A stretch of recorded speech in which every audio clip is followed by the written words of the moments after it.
2021.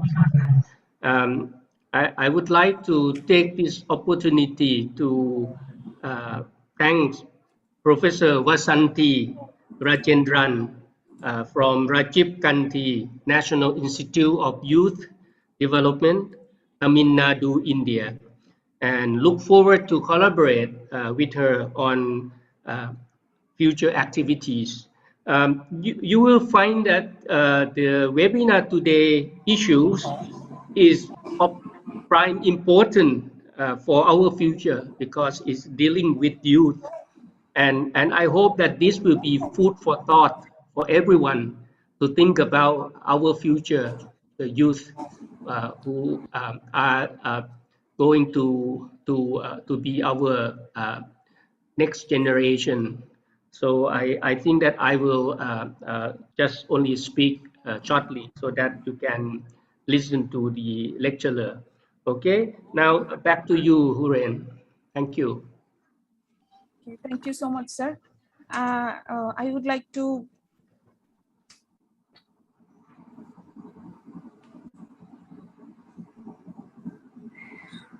okay, so as we most of us know that CIRDAP was established in 1979, 6 July, and we have 15 member countries. So, and I would like to show you our future webinars. So our next webinar will be held on 3rd October on the issues of agricultural extension services in India. And then after that, the next, the third. You are on mute, I think. Oh, can you hear me, ma'am? We can hear you. Hello? Yes, we hear you. Okay. Yes. Okay.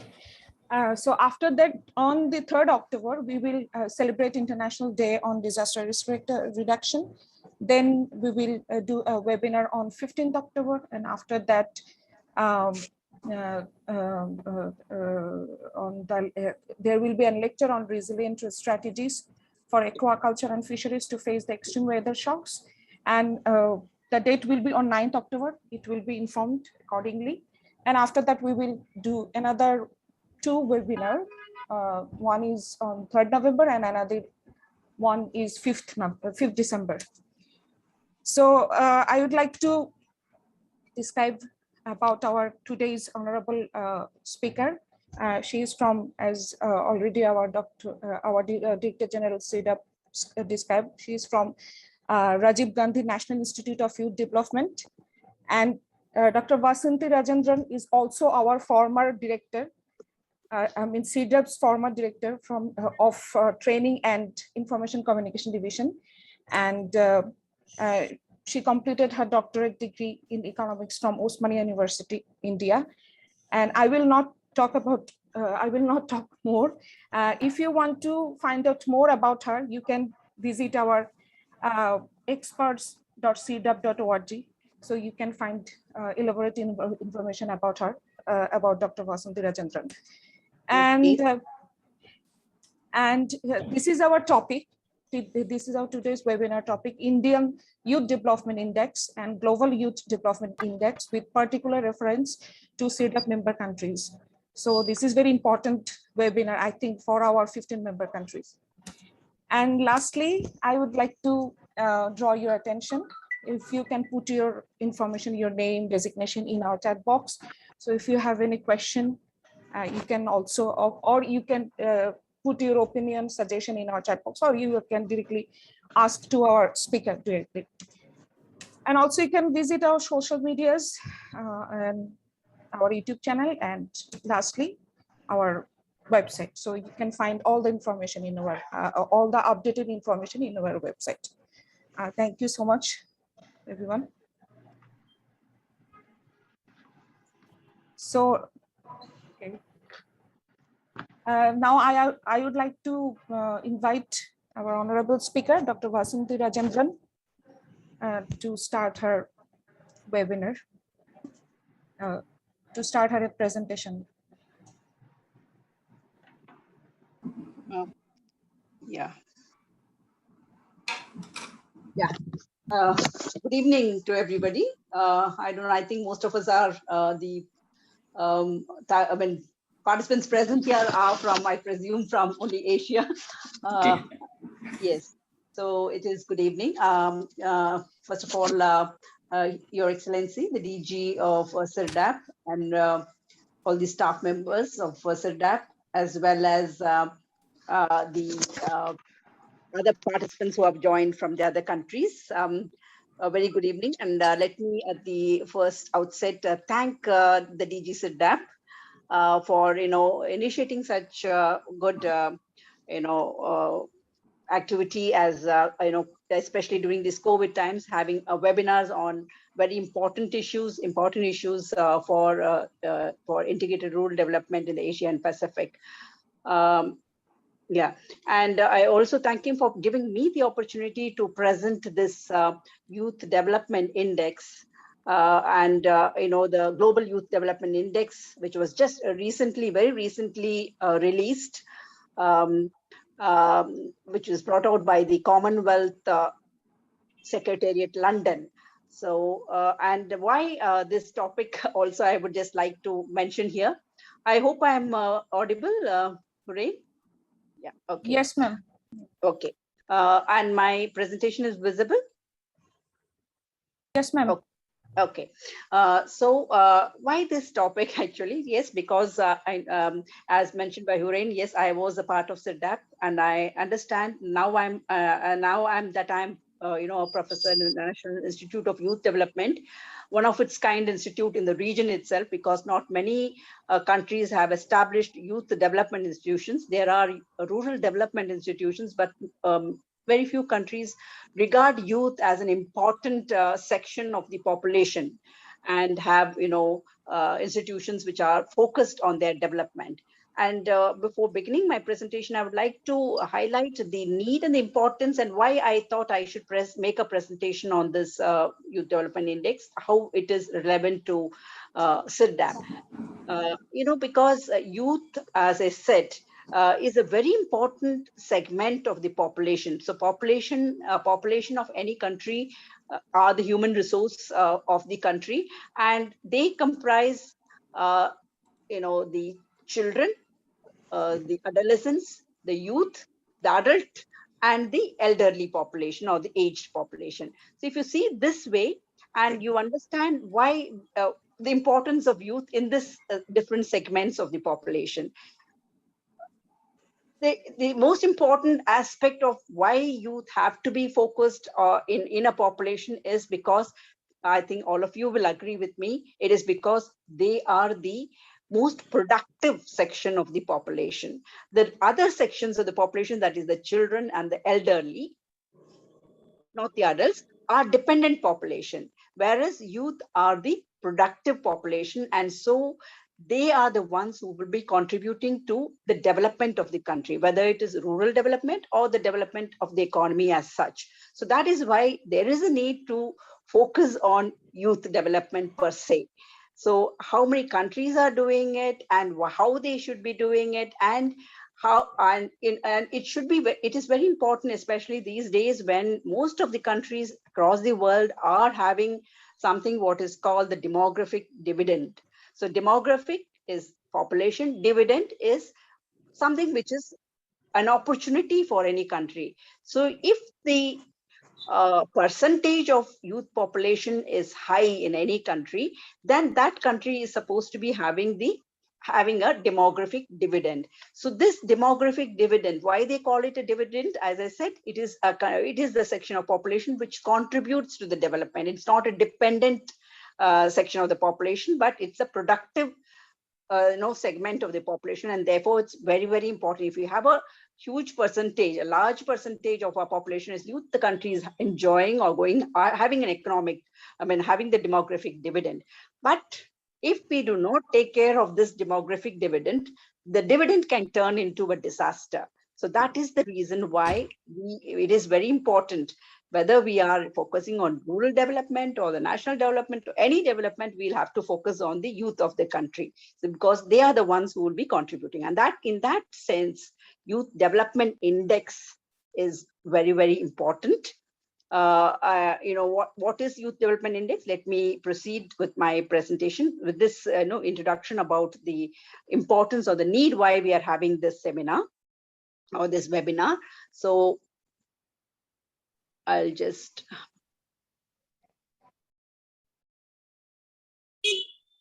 Is it visible? Clear? Is it visible?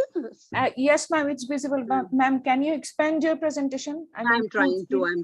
Okay. Okay. Thank you, ma'am.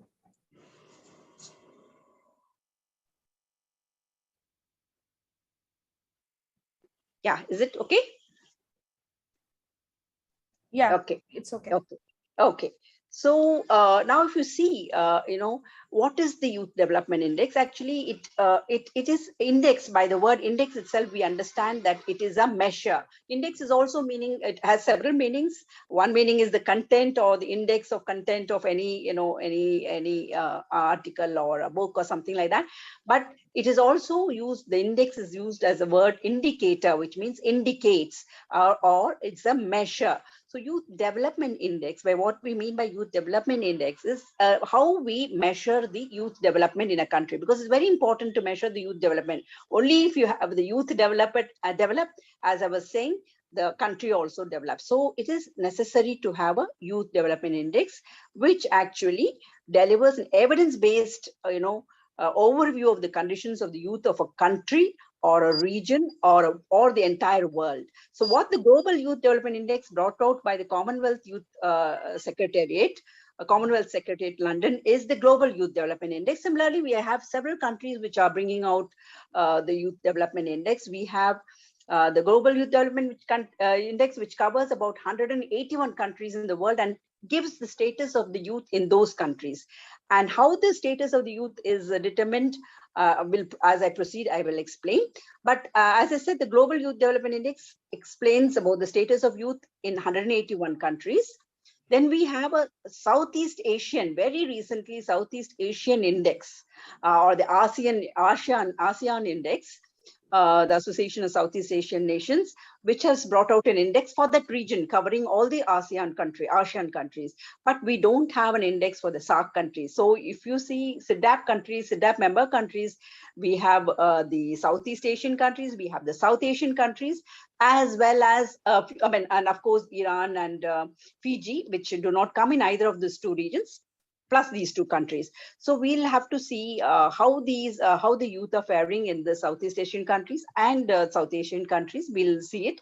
But as I said, there is a an ASEAN index, but there is no South Asian index. And the purpose of my presentation here as a CIRDAP in the CIRDAP webinar is to provoke or try to put up the proposal, give a proposition. Why not CIRDAP also tries to bring out a South Asian or a SAARC Youth Development Index, so that, because if you see in my presentation, you will see that the youth development in the SAARC countries or in the South Asian countries are lagging far behind the South Asian countries in the Asian region.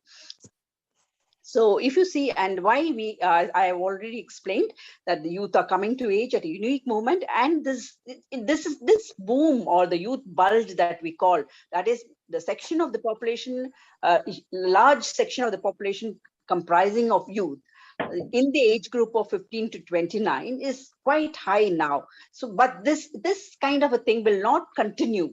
So if you see over the years, it's going to change a lot. So this is the time actually we have to focus on this dividend which all our countries are actually having. So if you see in 2018, the world's population was 7.6 billion, but 15 to 29 years actually comprises 24%. That is almost, 1/4 of the population are youth. But by 2075, this is going to reduce a lot. From 24, it's going down to 19%, whereas the share of the dependent population, that is the elderly, which is now accounting for only 13%, is going to increase to 25%. See how the situation is going to change. Therefore, all the more important for us to actually focus on this dividend that all our countries are having. If we have to, use this demographic dividend for the development of our countries, whether it, as I said, whether it's urban development or rural development. So if you see, this is the population, which is very clearly this figure, which is clearly explaining. You see in 18, the 25 to 29, we are having this bulge. This is called the bulge, the youth bulge or the demographic dividend. But by 2100, end of the century, it's going to be all old people.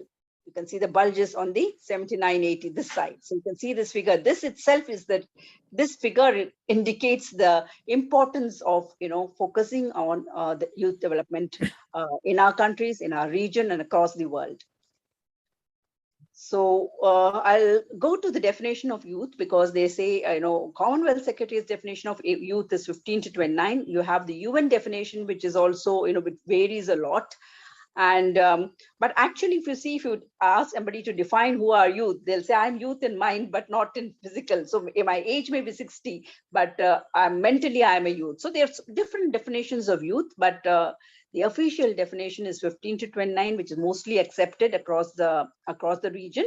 But there are variations, as I said, the Commonwealth, which takes 15 to 29, the UNESCO, which sees youth as 15 to 24, the Labour Organization is 15 to 24, the European Commission is 15 to 29. So they are varying definition, but it's almost in that range. They are called youth. So youth is defined as in the age group of 15 to 29 or 15 to 24. It varies. If you see in African countries, it goes up to 35 also. In the Asian countries also, some of the countries, youth are defined up to 15 to 35. So it's varying. But for this presentation, we'll go as 15 to 29. So as I said, it is a vital tool, but it actually helps us to see what is the status of youth in our country, or in our, not only in our country, but not only at the national level in each of our country, but also the sub-national level. So as well as the regional level and at the global level, we can see what is the status with this Youth Development Index. So it is an important tool, very, very useful for any policymakers, to focus on, focus on the development of youth of their respective countries or respective region. So now I'll go to the Global Youth Development Index. Global Youth Development Index, as I said, was released very recently, about a month back. And this, if you are going to measure youth development, how would you measure youth development? So you will have to see what are the indicators, which can reflect the development of youth, in any country or any region, or even at the subnational level. So if you see the areas, where you have to measure the development of youth, there are the Global Youth Development Index. It identifies 6 domains or 6 main dimensions where we can measure the development of youth in any country. So the first dimension is health and well-being, how healthy they are. So if they are very healthy, good, their health index is very high, indicator is high. And then the second one is education, very important for them. At the youth period, their education is primary for them. How well are they educated? Then employment, whether they are employed. Equality and inclusion. So whether all the youth are included, are there sections of youth who are not excluded, who are not included, who are excluded, who are marginalized? So all that actually will give the status of youth in a particular region. So then their political and civic participation, whether they are participating in governance, whether they are part of the decision-making process, whether they are contributing to their community by civic engagement. So these are very important indicators of their development. Then the last one is the peace and security, whether they are enjoy the peace and security in the area where they live, and that also depends on many indicators. So if you see for these 5 domains, these are the 5 domains where the development of youth are measured. So for each of these domain, we have several indicators. So there are, in all, Global Youth Development Index has been prepared or developed using 27 indicators. And that is about 3 to 7 indicators for each of these areas. So for health, we have 3 to 4 indicators. For education, you have a few other, that is, the enrollment at the secondary school, secondary level, or higher education. These are indicators that, like this, there are 27 indicators to measure the youth, the status of youth in these domains. And the Youth Development Index, the Global Youth Development Index, brought out by Commonwealth Secretariat, it gives the score between 0 and 1. So those countries, which have, a score of 0 or near about 0 means they are not developed. And if they are near to 1, they are very highly developed. The youth are highly developed. So the score is, the youth score is 0 to 1, 1 representing highest possible level of youth development attainable across all indicators. Score of 0 reflects there is no youth development. So this is the score, 0 to 1. We'll see how CIRDAP member countries are faring in this Youth Development Index, in this Global Youth Development Index.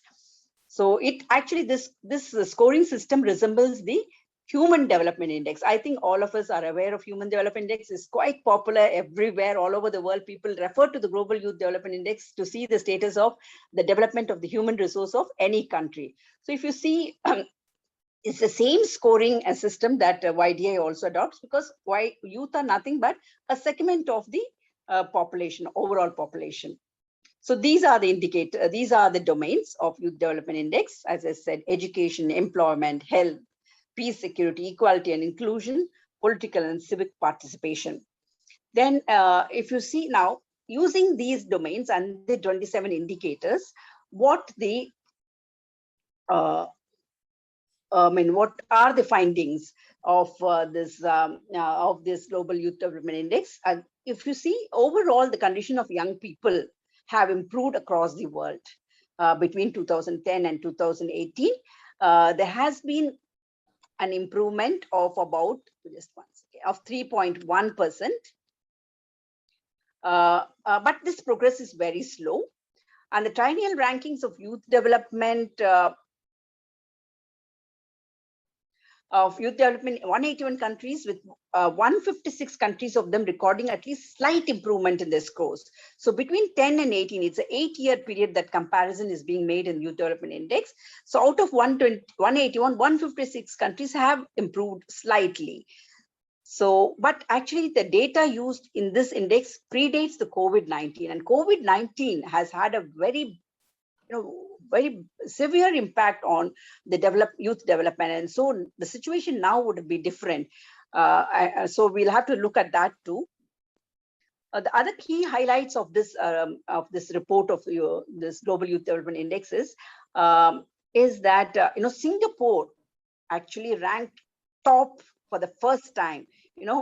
Among the top country, Singapore is the country, and it's very happy. I think we should be happy that one of the Asian countries is topping, because last time in 2016 it was not Singapore, it was one of these Scandinavian countries which ranked the top, but Singapore now is ranking the first. So we can learn a lot how the youth development in Singapore is taking place, because the way they are focusing on development, and they also, I think, they come top in so many other index which are being developed across the world. So that itself shows that if they are their youth, if they are the first country or the topmost country focusing on youth development, this is one of the reasons for their development. So Singapore is also followed by other countries like Slovenia, Norway, Malta, and Denmark. And actually, that other countries which came last in the list of 181 are mostly African countries, and we have one CIRDAP member country, Afghanistan. So Chad, Central African Republic, South Sudan, Afghanistan, Niger came last. But Afghanistan, India, Russia, Ethiopia actually are top 5 improvers. They have improved. Afghanistan is improved, but still it remains it's lagging. The youth in Afghanistan are actually lagging in their development. So I will now show you the top regional-wise. If you see that ranking. There are 9 regions according to this report. Unfortunately, they have not done the Pacific region, but the other 9 regions are there. And you will observe, because for us as CIRDAP, we are concerned with the Asia Pacific and South Asian region. So if you see Asia Pacific region, YDA score across the region, they stand the 3rd rank overall. Among the regions, they are 3rd. Europe is 1st, North America is 2nd, and Asia Pacific is 3rd. And across the other index, like the education, employment, health, the political and civic participation of youth, equality and peace and security, they are either in the 3rd or 4th rank. So it is that implies that the youth in Asia Pacific region are quite well developed compared to the other regions. But unfortunately, if you look at South Asian region, you will see that the YDA score, the ranking of South Asia region among the regions is out of the 9 countries, it is having a rank of 8, which is really a matter of concern that the youth in this area are not developed to the extent that is required. And that may be one of the reasons why even overall, if you see the development of the countries in South Asia is also an area of concern. So if you see in education, in employment, but only one index is South Asia is doing well, is that youth, with regard to youth, is the health aspect. A surprising result. Health and well-being of youth, it has got a rank of 3 among the regions, but otherwise it's a rank of 8 or 6, or so, which is a matter of concern. So if you see the country changes in overall YDA scale in Asia Pacific, you will see that there's been no change in one of the countries out of the 25 countries in Asia Pacific region. I think, but 7 or 8 of them only 7 of them are CIRDAP member countries out of the 25. But if you see out of the 25, 1 did not show any change. 2 countries deteriorated, but improved 22 countries. That is how the South Asian region or ASEAN region is taking care of its youth. The development of youth is quite high in South Asian region. But if you see the South Asia region, yes, they have improved. All the 8 countries have improved, but it's not to the extent required, as desired.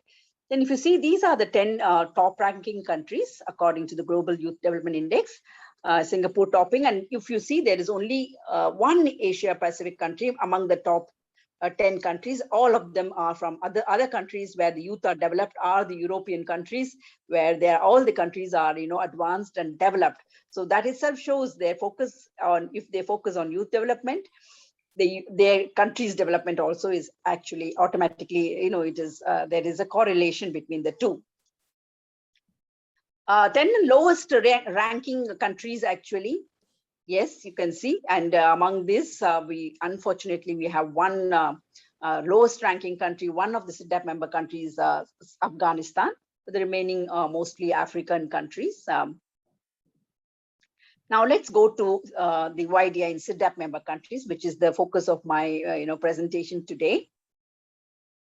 If you look at the GDP itself, this graph is a graphical representation of per capita GDP in CIRDAP member countries. You can see Malaysia is the one which is having very high per capita GDP, and there are other countries like Afghanistan, Bangladesh, Nepal, India, Laos, Myanmar having a very low per capita GDP, which actually is used for the HDI, to calculate the HDI. So I just thought I'll just show this, the graphical variations in per capita GDP. And if you see the literacy rates, I think in almost many CIRDAP member countries, the literacy rate is good. Data is not available for Afghanistan and Fiji, but otherwise for the countries, yes, it's okay. It's almost, ranging from almost 100% to about 65 or 68%. Some countries like Pakistan, Bangladesh, Nepal, India, where the literacy rates are not to the extent desired. The HDI scores, these are the HDI scores. Malaysia, as usual, tops. Iran comes second. And among the South Asian countries, Sri Lanka is actually topping in HDI scores. It's got the 3rd rank among the CIRDAP countries. Fiji is fourth, Thailand is fifth, and you can see the other countries which are actually having a lower HDI rates. Now, having looked at this HDI rates, let's now come to the youth development score of the CIRDAP member countries. Here we can which gives you a picture of which country amongst CIRDAP member countries are actually doing well in terms of their youth development. So Malaysia is scoring very high, almost reaching 8 overall score, you can see 0.8, and whereas Afghanistan is 0.4.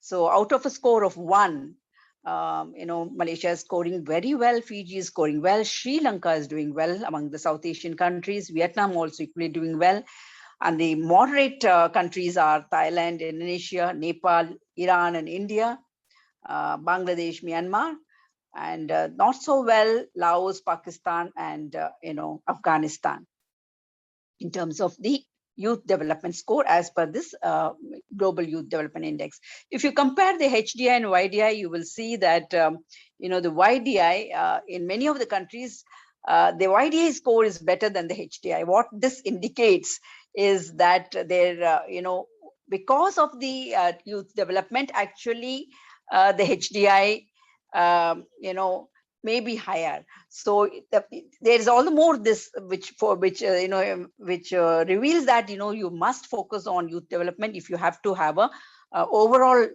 HDI also to be at a higher level. So this is the rank among all the countries, 181 countries. If you see, Malaysia has a score of 50. That is the rank of 50 among 181 countries. Malaysia is the first CIRDAP, CIRDAP member country which has got the highest rank among CIRDAP member countries. So it has a rank of 50. Fiji has 60. There's a difference of 10 rank between the one and the other member country. And Sri Lanka has got 61, which is quite good. And Vietnam 63, 84 Thailand, 88 Indonesia. You can see Nepal is very well, actually 94 among the South Asian countries. I think Durga sir, who is present here as in this one, will be happy to see this, that Nepal is doing well in terms of youth development index. And we'll see on what aspects the youth in Nepal are actually doing well, that they have got a rank of 94 when compared to the other South Asian countries. You see India has a rank of 122. And Bangladesh 126, and Afghanistan unfortunately almost in the bottom of the table with 178. So this is the rank, and the score you can see it on the other side here, how they have scored out of 1. So almost having 78% Malaysia, 0.78, and Afghanistan 0.42. So you can see the range of difference of youth development among the CIRDAP member countries. So I have just categorized this this countries, CIRDAP member countries, into countries which have a high youth development. Actually, the Global Youth Development Index categorizes them into 4 categories: very high youth development index, high youth development index, medium youth development index, and low youth development index. But unfortunately, there is no country among CIRDAP member countries which falls in the category of very high youth development. All of those very high youth development countries are in the European and North America. So we have only CIRDAP member countries which fall in the category of high youth development. These are you can see here, as you see, Malaysia, Fiji, Sri Lanka, and Vietnam fall in that category where youth have high youth development in, they have a high level of youth development. The medium level of development, actually, we're having about 8 CIRDAP member countries from Thailand, Indonesia, Nepal, Iran, India, Bangladesh, Myanmar, and Philippines. And area of concern for us is this low youth development. One of the ASEAN countries, that is Laos, and 2 South Asian countries, Pakistan and Afghanistan, fall in this low youth development. So the youth in these countries are not so developed. So these are actually the scores, YDI scores, the education score, how they are scoring each of these CIRDAP member countries, how they are scoring in education, how they are scoring in employment, what they've scored in equality, and inclusion, what they have scored in all the 6 domains. So I will not go through all these things because these are there available for in the document, but I'll just look at these. I'll look at these graphs where you can see the education score, which shows how the countries, CIRDAP member countries, are actually, faring. You can see that in education, Vietnam is really doing well. It is topping. It is number 1. Though Malaysia is overall youth development index, it is topping as with 50. Vietnam has a very high education score compared to higher than Malaysia. These are the rankings in education score for the CIRDAP member countries. Similarly, if you see in employment and employment scores, it is Malaysia which is topping the list, and Afghanistan as usual in the last. You can see Bangladesh, Laos, and Afghanistan not doing well in terms of employment and opportunities of the youth. Equality and inclusion score, again, Malaysia and Vietnam are topping. Thailand is also there on the top, but India, Bangladesh, and Afghanistan are coming. India is also coming in this scoring low in this indicator domain of equality and inclusion. Yes, because in India, we have this problem of caste system and the scheduled caste and scheduled tribe, a huge section of the population who are actually marginalized. So that is the reason why India is having this, scoring less in equality and inclusion score, which is actually not a good, aspect of our development of our country.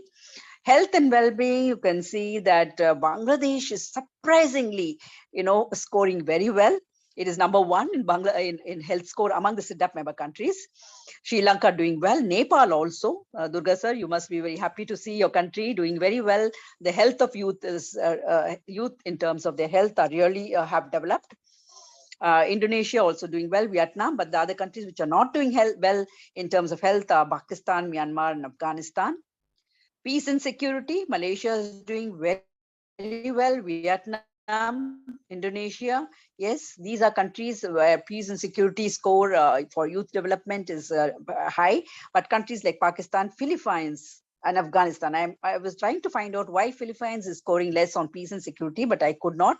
If there are some in the audience who are Philippines, if they could explain for why peace and security, youth are scoring less, youth development, and this indicator in this domain is less. Political and civic participation is very interesting domain where we see Indonesia topping the list. And I think all of us countries, we need to learn how the youth in Indonesia are participating in the decision-making process. If they participate in the political participation is good, means they are having a role in decision-making process, which is very crucial because any decision that is taken today is going to impact their development and the development of their country. So they have to be part of the decision-making process. Other countries are faring very poor. So I think Indonesia is a country which can actually I would like to know how the youth there are actually participating in governance and ensuring that their voices are heard. So where we have other countries like Myanmar, Iran, Pakistan, Bangladesh, where they are not participating in the political in the political process or in the civic engagement, which is very crucial because it's not only education, employment of youth which is important, but their participation in the decision-making process and in the community development is also very crucial. So this is the rank. I will not again look into this because the table is very big. If I start explaining, it will take time. So I'll just go to each. In education, you can see how Vietnam is topping in rank. In education, Malaysia is second. And of course, if you see the rank among the 180 and 81 countries, these are the rank the CIRDAP member countries have got. Afghanistan is coming very poor with 161. There's a lot that we should do for Afghanistan, Myanmar, Pakistan, and Afghanistan in the education sector for the youth. Whether it's the rural areas or the urban areas, it's very important. How CIRDAP can promote that will have to be actually, deliberated upon. So employment opportunities, you can see Malaysia, Thailand also, Fiji all ranking, getting a good rank. but Bangladesh, Laos, and Afghanistan faring very, very badly, having a rank of, even Philippines, 166 among 181, very poor rank, 172 Bangladesh, and Laos 177, Afghanistan coming last in employment. These are areas of concern. The youth in these countries are not having employment opportunities. They are not employed. So equality and inclusion, as I said, the Malaysia, Vietnam, Thailand doing very well, Philippines also, but other countries like India, Bangladesh, and Afghanistan faring poorly. Health and well-being, yes, Malaysia, Fiji, and all again faring well. Afghanistan, Pakistan, Laos faring poorly. Peace and security, these are the ranks. Yeah. So political participation, yes. Yes, now I will come to, actually, this is the most important slide, which I thought I should, put across to this, in this platform is, what should we do if, and we have these ranks, and where, because Youth Development Index, as I said, it's a tool for measurement of the status of the youth. And it is a tool which also enables the policymakers to take decisions for the development of the youth of their country. So if you see in Malaysia, if I am a policymaker in Malaysia and I get these figures, in the education, I'm 59, in employment, I'm ranked 23, in equality, I'm 66, but in health and well-being, I'm not doing well. It is 86 rank. Though my rank is 50 overall, my rank in health is, my scoring in rank in health is not good. The youth of health of youth are not good.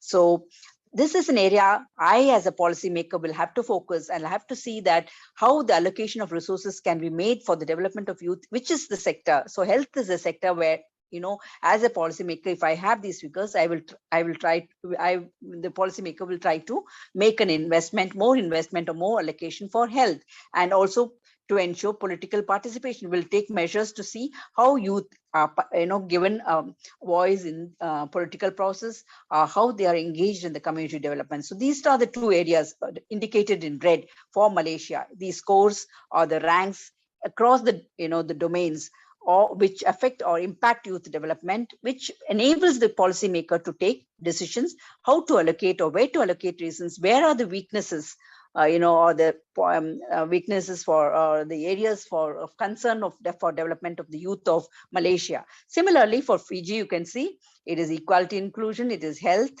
I'm indicated in red.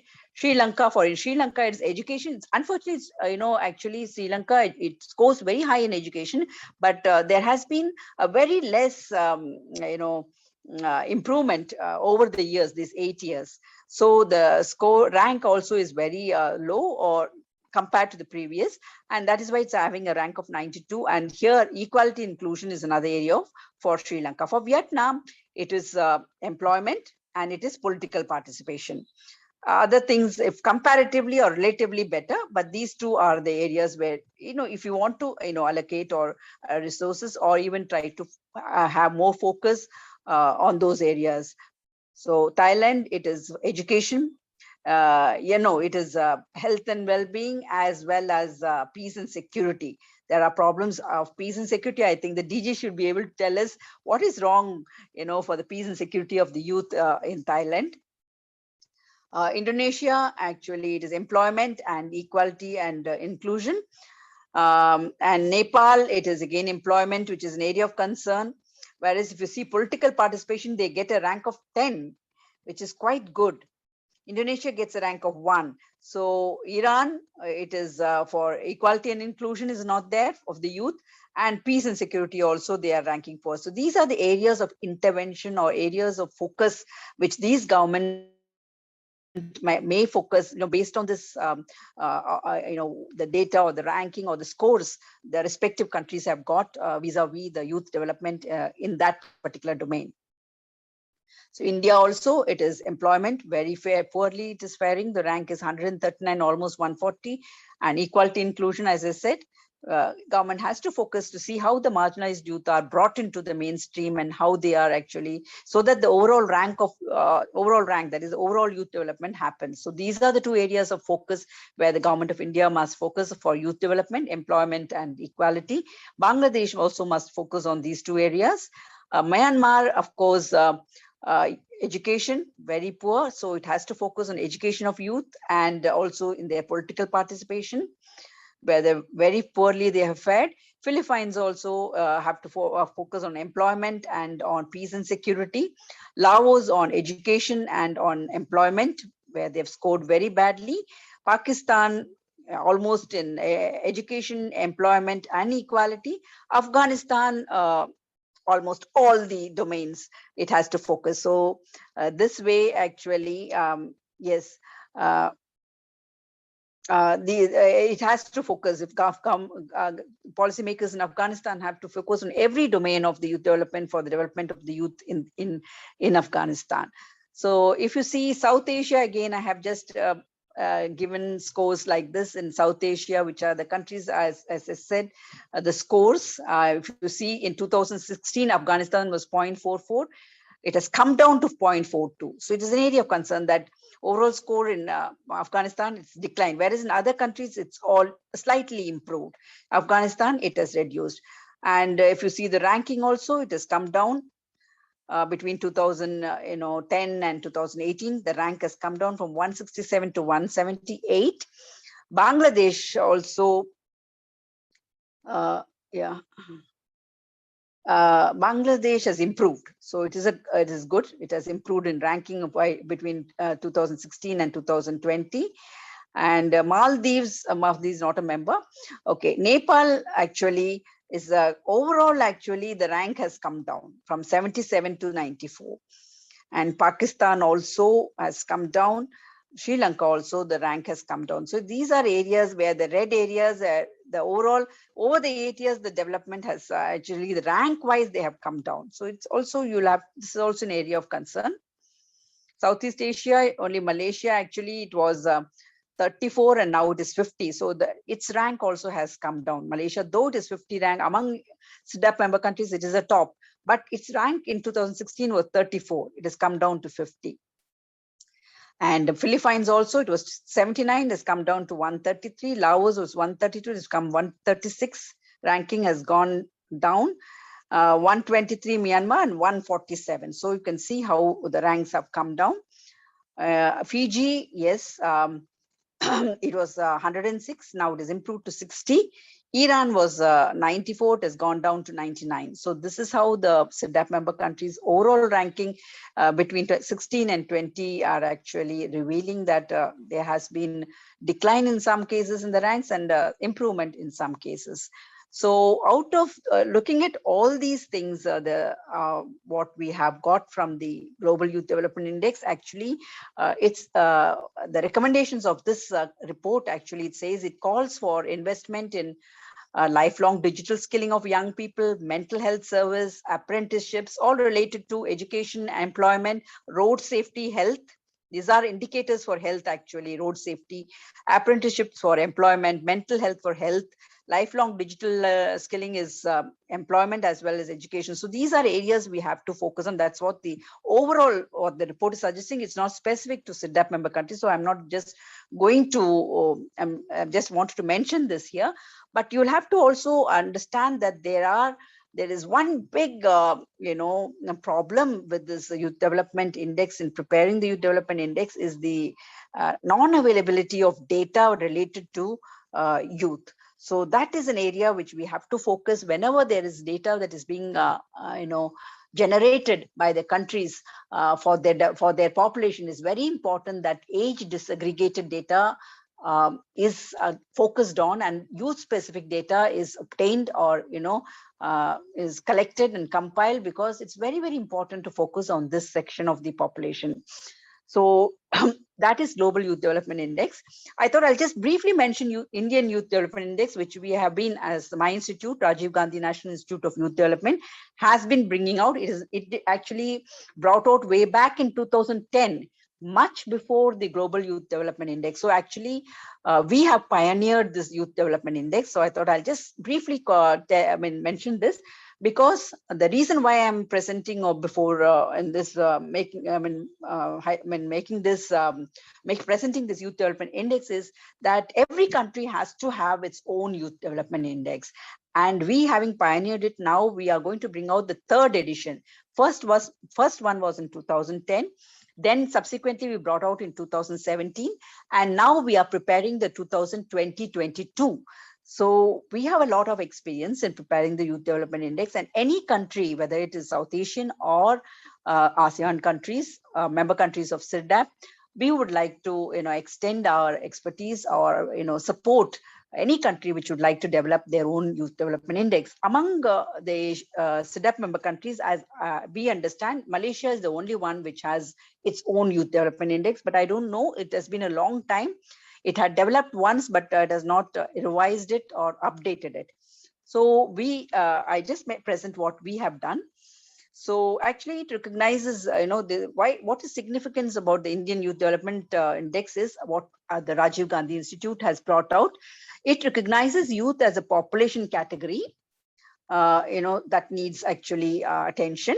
And it's a composite measure actually to assess the status of youth, what we have brought out. It identifies the priority areas to formulate policy and programs.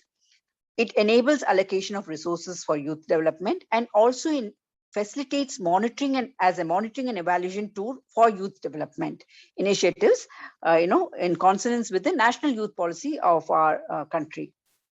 So it is very, the users, people who are using our index are the youth themselves, the policymakers, the program implementers, the donor agencies. We have development practitioners, academic and research institutions who are using our index. And what we have for this index, we have used, definition of youth, same as what the Commonwealth Youth Index defines, that is age of 15 to 29. And also the indicators are similar to the index indicators that actually we have developed in 2010. The same indicators was used by the Global Youth Development Index brought out by the Commonwealth Secretariat. You can see education, health, employment, civic participation. All these are the same indicators that Indian Youth Development Index uses: health, education, work, political participation. But we have added one more term, social justice. And this is because we, as I said, many youth in India are actually deprived of their rights because they belong to a special category called scheduled caste or scheduled tribe. And so they remain marginalized. So we try to see what is their status through the data that is available with the government and how we can develop them. So these are the, the domains, and these are the indicators that we've used to find out how, and the sources of data we used to compile this index. And this is what we got in 2017. Now 22 is also ready, but I cannot share with it because unless it is released, I cannot share. So I thought I'll share the 2017 data. You can see how we have got the status of youth in at the subnational level, that is what the provincial level, or what we call the state level. So if you see among the states in India, we can also see how the youth are developed, and you can see that the state which is very well developed in terms of youth is Himachal Pradesh. Here it is having a score of 6.689. Of course, Pondicherry is not a state; it's a union territory. It's got a score of 0.724. So you can see, this tool, youth development, immediately tells us which state where we have the youth have not developed. So you can see Bihar, where the scoring is very less. It's like similar to Afghanistan, the score of Afghanistan, 0.466. So we have Tripura, where it's 0.52. Some states which are not doing well. So this tool, Youth Development Index tool, enables the government of India to see where the youth in which state are not developed, and to see the state government themselves to see what they can do to develop their youth. So this is the comparison between 2010 and 16, how the states have developed youth development. You can see 16, most of the states have developed, the youth have developed across in these years. So I would now like to finish and end my presentation here, making just a suggestion that we have the first ASEAN Youth Development Index 2017, I think it is. We have the Global Youth Development Index countries covering about 181 countries, but we do not have a SAARC or South Asian Youth Development Index. So my proposition is, why not we develop a South Asian Youth Development Index? Because this is the region where the youth are not developed, as I have shown in, as we have seen in my presentation, in the Global Youth Development Index data, which shows that the countries in South Asia, with the exception of maybe Sri Lanka and Nepal, doing Maldives, doing better. Bhutan also doing better, but the other countries which are not doing well. So why not we, why not CIRDAP as a, a regional organization working for the development of the, the region. I agree with on the rural areas, but youth, if you see the population of youth are more in the rural areas. So if you develop the youth of the rural areas and you have an index to measure their status, I think it can it will lead to it will be a contribution, or it can lead to or facilitate development of these countries which need to develop their youth, and in the process develop the countries per se. So with this proposition, I'll stop my presentation here and would like to wait for your any observation points or comments or any query that you would like to have to make. Thank you for your patient listening.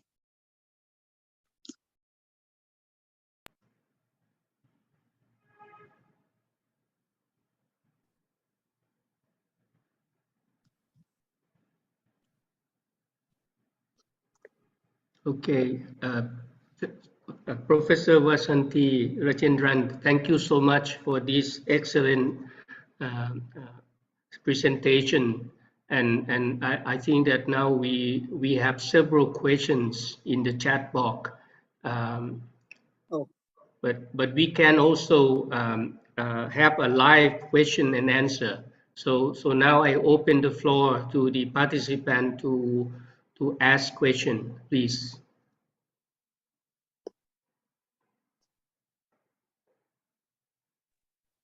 Can I, Your Excellency? Yes, please. The former Director General of CIRDAP, Dr. Durga Paudhi, sir. Okay. Good evening, Yes. sir. Thank you. Very good.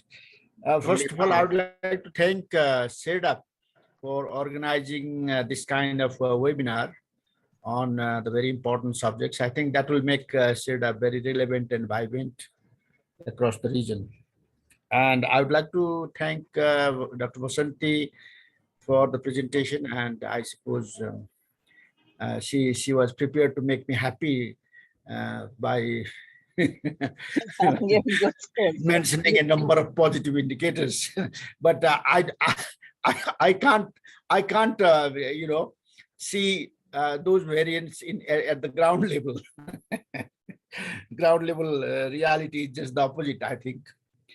But I would like to suggest that perhaps the post-COVID situation on women, on youth, and how youth could have been contributed for post-COVID recovery could have been aided in the presentation, because we are in a very difficult situation at the moment.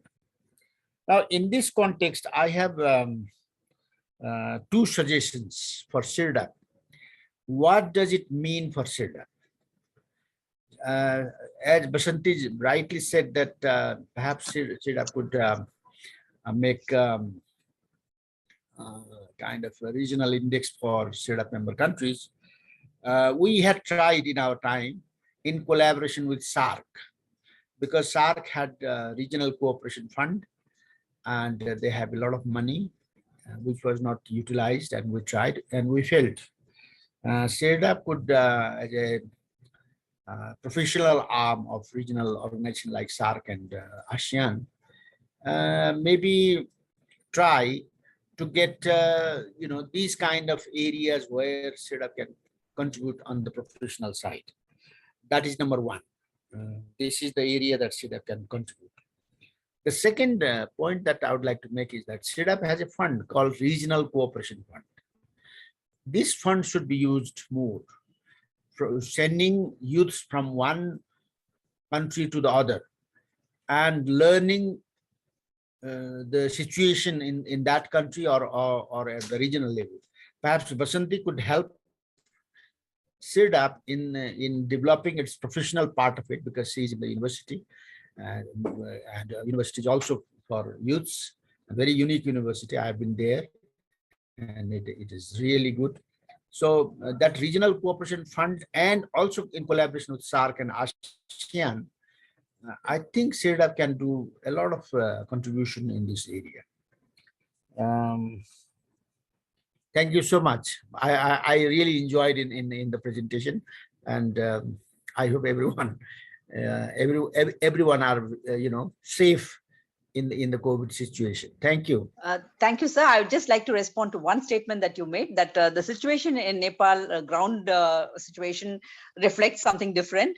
Unfortunately, these index, I should say, are constructed based on the secondary data of the government. So whatever data is available with the government, it is done. So these, what we are doing at at our institute is to substantiate it. We are also taking up primary, research also to substantiate the figure, and those things will maybe reveal the situation, actual situation at the field level. But based on the data that government puts across, the government of Nepal is putting across, it is doing well in terms of some of the indicators for the youth. Yes, and I also along with that proposition that you made, that yes, we should if CIRDAP is going to collaborate with SARC. Already the SARC agriculture centers there in Bangladesh, but through them or directly with CIRDAP with SARC, I think we should look into the prospect of would SARC be interested, and it can be done. Actually nowadays we are doing it with minimal costing. Actually COVID, there is one advantage is we are saving a lot.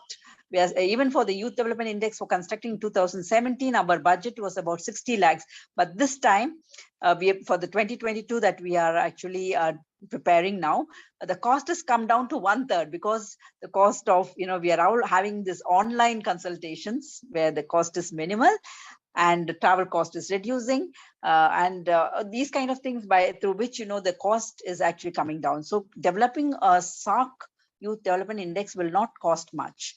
So if CIRDAP initiates, I would request the DG to do that with SARC. We can have a trilateral agreement, and we can go ahead with it. So I would like that to be an outcome of this webinar, because I just don't want to, the webinars should not be just for, sharing of information, but also taking it forward. So I think this, with this, I would like to request the DG CIRDAP to, see that something comes out of this webinar. And also the point that Dr. Durga made about the post-COVID situation. Yes, the Global Youth Development Index itself begins with this introduction, because it was released and the data compiled was pre-COVID. They have not taken into consideration the post-COVID. Probably they will do, but it is mentioned as a limitation. But what we are doing at Rajiv Gandhi National Institute of Youth Development is we are taking the post-COVID COVID factor, impact of COVID on the youth in our Youth Development Index 22. And I also see some in the chat box, people mentioning that gender is an important aspect you have to take when you do the youth development. We have been taking gender. I did not present it here because Indian Youth Development Index, I just wanted to give a glimpse. But all through these 3 editions, gender is an important aspect, because youth comprise 50%, young women. So we have taken gender into account. And I see another suggestion that mental health should be an indicator. Yes, we did not do it in 2010 and 17, but for 2022, we are taking it as an indicator of health of youth, mental health, because COVID has impacted mental health more than the physical or any other aspect. So the impact of COVID is more on mental health of the youth. So we are taking into consideration. Data is very skimpy, but we are, whatever data is available, based on that, we are trying to give the status of youth vis-a-vis mental health. Okay. Professor Rajendran, I have one question now. Yes. Because in these countries, there are many developing countries in the region that you presented. And I understand that the divide between social, economic, and environment are very broad, are very wide. So when we come into the average indicators, it may show something not really reflect the true indication. If we could separate both rural and urban region to see whether the youth in different area are different or not in the same country, you may find it are very much different. So that would be interesting to see whether the youth in urban, in city, and youth in rural area, what are the difference in among these indicators? That would be the next chapter for you to trying to come up with that. Okay? And I think that CIRDAP is willing to work with you and SAC and other organizations to do this kind of work, because this will really be important to provide a fundamental work for UN organization and our intergovernmental organization to pinpoint what are really behind this problem, and how we are going to solve this kind of situation, a social and economic crisis. Because this is really we need to go into deep into this separation, because they are so divided, and I think that this may be a suggestion for you to think about. Okay, so can you respond to this? Yes, yes, Your Excellency. The reason why we have not gone into this urban and rural is again actually, as I was mentioning, the paucity of data, the lack of unavailability of data, youth aggregated data, even for the country as a whole, the urban or the rural included itself is very scarce. Yeah. Is not available. But we are thinking, in fact, we have been discussing, because we have the National Institute of Rural Development, which is actually one of the your CIRDAP institution, link institution. We have been discussing with them, and we are thinking of having a rural youth development index in India. Yes, and the data that we are going to depend upon is at the district level, and that is, it's not the subnational level. At subnational level, we have the state level. We'll go to this district level data. So when we go to the district level data, which is actually not available, we have about 700 plus districts in India. So if we are able to get the data at the district level, we will definitely, we are actually going to collaborate with NIRD to bring out the rural youth development index in India. But as suggested by you, Your Excellency, that we should have one for the CIRDAP member countries too. You know why? You know why? When you said that Singapore is the top, Singapore has no rural. Yes. Singapore is the city only, yes. Right? We have Professor Popo here, Singapore. But you see, in many countries, they don't have rural. Yes. Europe, America, yes. No rural. It's uncomparable. You have to look into this kind of separation, because they are not the same. And the measurement of this city country and rural country will be different. Will be much different for sure. You cannot put them in the same index, because that will be really different. I wonder, because in Thailand you have a very low index on well-being and health. You see, in the city, Bangkok children will have a very high, but in the countryside, it's so poor, something like that. So this is really among the country, you have a differentiation already. So I don't know how about other audience. How do you think about? Because otherwise you would get only developed country who have high score. Yes. Yeah. In Thailand, Your Excellency, also you have this peace and security low score. I wonder why. Because Thailand, yes. At the moment we have protests by young people at the moment, because and it starts. the indicator for that peace and security is the number of young people who die Yeah, right, in right, these cities. So that is the reason right. Thailand is actually scoring less.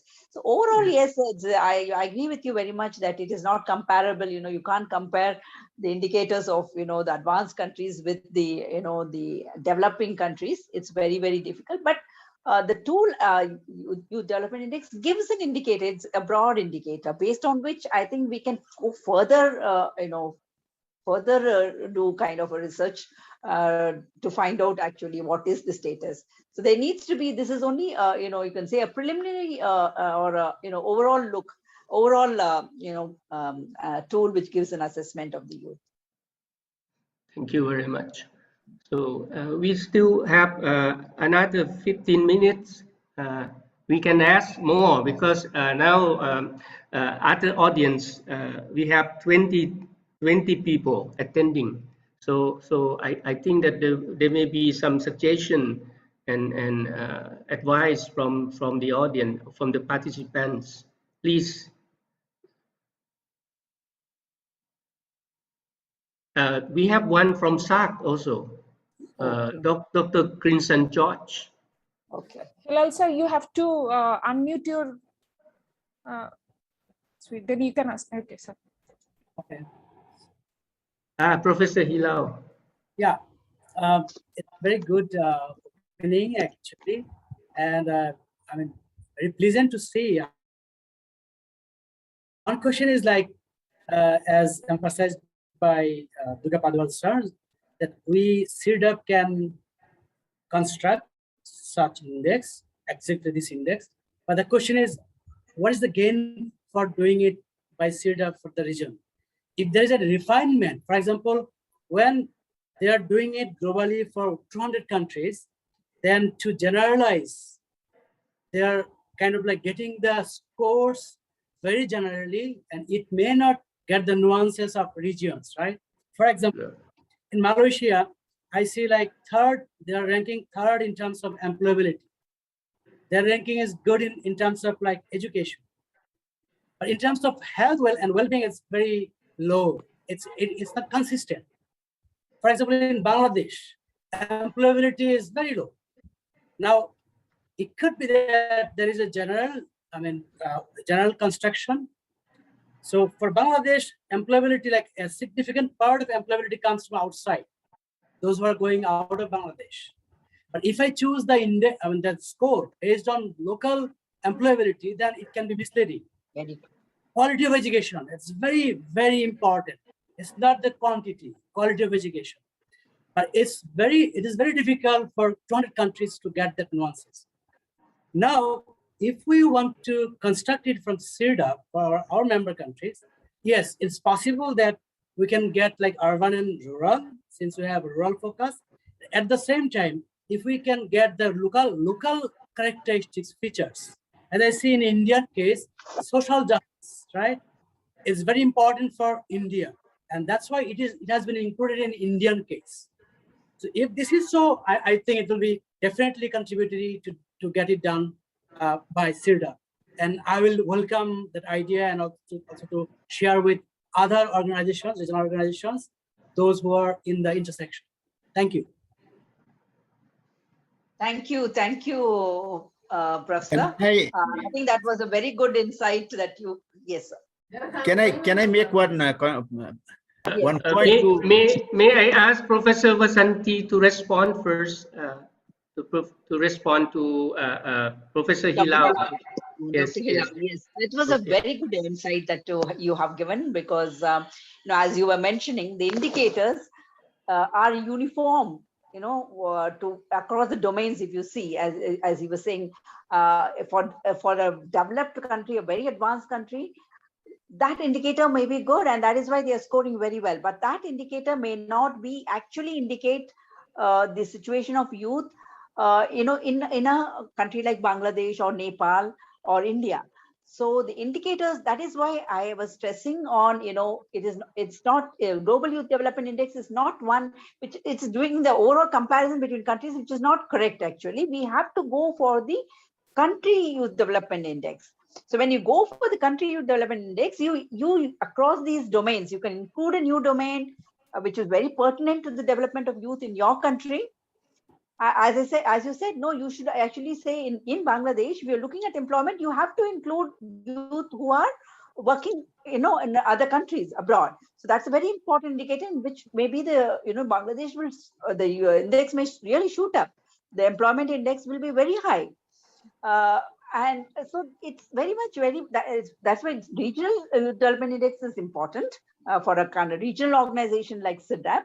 But I think CIRDAP should also encourage, if possible, for Bangladesh or countries like this, individual countries, index for countries of South Asian countries individually, like Bangladesh separately, Sri Lanka. Sri Lanka doesn't need this, or youth is very well developed across.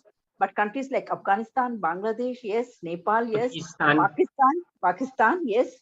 So these countries, I think we can, if CIRDAP would like to, have this, whatever that linkage, between those countries and, Rajiv Gandhi National Institute, because we have the MOU with you, we would like to take up, and in fact, today's presentation, I have shared it with the Commonwealth Secretariat, the head there, Mr. Robin Lassen. I told him, and they, Commonwealth will actually support, I think even fund such initiatives. If each country wants to develop their own youth development index pertaining to, as Dr. Helal was saying, to the situation of youth in that particular country. I think that is a very relevant point made by Dr. Just one sentence. What triggered me, like, this is a structural development, so over time it will changes. In a short phase, it cannot move that fast. Yeah. I saw for a couple of countries there's a huge jump up or down in this 4 years period. That struck me. There are measurement errors. Okay. So it's all the selection of the indicators, as you said rightly, which has to be pertinent, which has to be comparable, which has to be related to the country also. Very apt observation of yours. Thank you, Dr. Helal. Okay, now I invite Dr. Duga Prasad Patyo. Yes, please. Yeah, thank you. Well, one thing that since both SARC and CIRDAP, they work through the government institutions, so it will be very easy for them to work together, because CIRDAP also works through the National Institution of Rural Development, and SARC also under Rural Development Ministry. So I think it will be very compatible to collaborate both organizations. But one problem I've faced while I was in CIRDAP is that we have to get the critical knowledge from private sector as well, from other organizations, so that the knowledge becomes more sharp. Otherwise, we are gathering data from the government, documents, and they do not reflect really the ground reality. The DG rightly said that we have to get the knowledge from the rural areas, from the remote areas, from the disadvantaged groups, so that what is happening to that part needs to be brought in the knowledge. But under the government documents, it may not be very critically or very well reflected. So we have to gather, we have to collaborate with the private sector, but it has to be the National Center for Rural Development has to be the focal point, which SARC and CIRDAP both work with them. So it will be, I think, entry point will be the government, because government is the actual doer of his country. But the knowledge generation has to be a little broadened to get the knowledge from the private sector as well. So I think CIRDAP and SARC can work together in this area. Is very good, recommendation. I think CIRDAP DG can take it up and collaborate with those organizations. Oh, thank you, sir. Thank you. Yes, all right. We take a record or discuss after this. So I welcome other participants to also comments and any suggestion, please very important today. Yes, please, Professor Popo. I just want to make some comments. I think number one, I just learned from Dr. Vasanthi that the data are all given or obtained from government department sources, whatever it is, all right? So, okay, that's one thing. So they are not done by some third-party survey, all right, in which we are very clear. So it's up to the government to give the data. Number two, I was very surprised when you show the data that Singapore jumped to number one. So did they give some kind of data that will make them number one? After all the years, they never got into number one. And behind number 10, where were they before? They must, before they jumped to number one. I mean, the very fact that they were behind 10th is very surprising, okay? So that goes to show, you know, the quality of the data, or maybe the data was very good. The last time they did not submit proper data. I don't know, okay? I'm just, but I was very, very surprised. Now, number three, I think as an observation you make overall, if you see the world's or development of countries in the world, by and large, generally, small countries stand out, you see. If you look at the Nordic countries, the Scandinavian countries, you know, where they have very number of years. Don't take Pacific Islands, those are small, but they are too small. You need a reasonable amount of population, resources, etc., etc. They do very well, and a very centralized government, I think, in all these places, you know.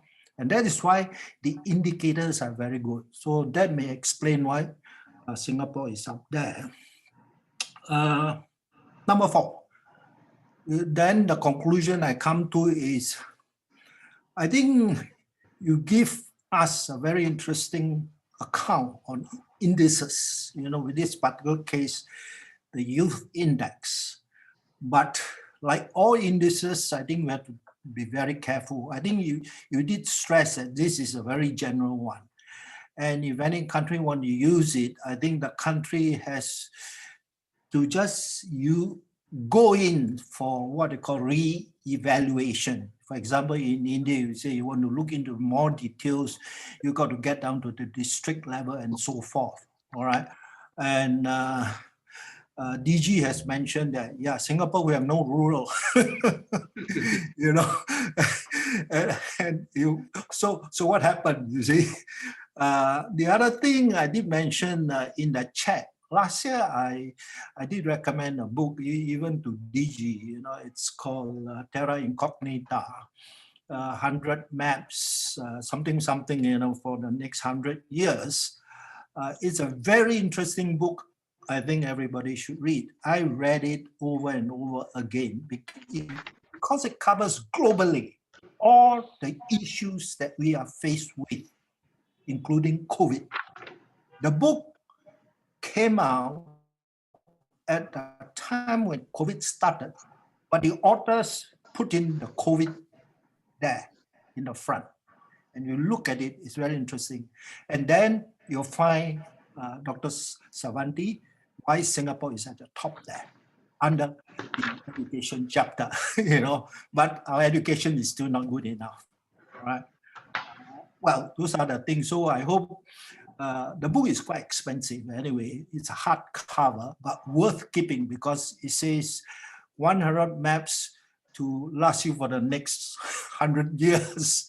And I think it's true. I read it because of the climate and all other issues, you know, or a lot of social issues discussed globally and very interrelated. And once you can link all those together, I think you get a very good overview of the world's issue, including COVID. Thank you very much. Thank you very much, Professor Wong Popo. Yes, any response from Professor Rajendran? Yes, I agree with him very much. But the data that he was where the sources of data for global youth development index is not provided by the country per se. It's data. If you see the sources, they are from the what has been compiled or collected by the UN organizations. So the Common Secretariat is using the UN data. So there cannot be any some when that the Singapore government shared that it is a number one. So it is based on the data compiled by the UN. So that is that has to be it is among whatever data is available. Singapore is number one. It has jumped. Yes, that is one. And the second point that you mentioned, mentioned is that the smaller countries are doing well. Yes, smaller countries are doing well. It's a fact, and especially if it is it's a centralized system of governance. So which is actually able to achieve what is planned for the development of whichever youth or the country per se. But even if you see this in India itself, we have states, very big states, very small states. So some of the small states, if you see the number one state in India last for 2017, it was Himachal Pradesh, which is a very small state, very small. Pondicherry is a small, union territory. So they are doing very well. Whereas big states like Bihar, Uttar Pradesh, all are lagging behind. So maybe even the size has to do, because India, you cannot say India itself is a huge country. We have so many states. Each state is even bigger than some of the countries. So if it is what is true of India, maybe true of the other countries. So I agree with Professor Wong that yes, smaller countries have the advantage of if it is a well governed unit, definitely they perform better in any index. Okay, thank you very much. And I think that we are now come to the 90 minutes webinar.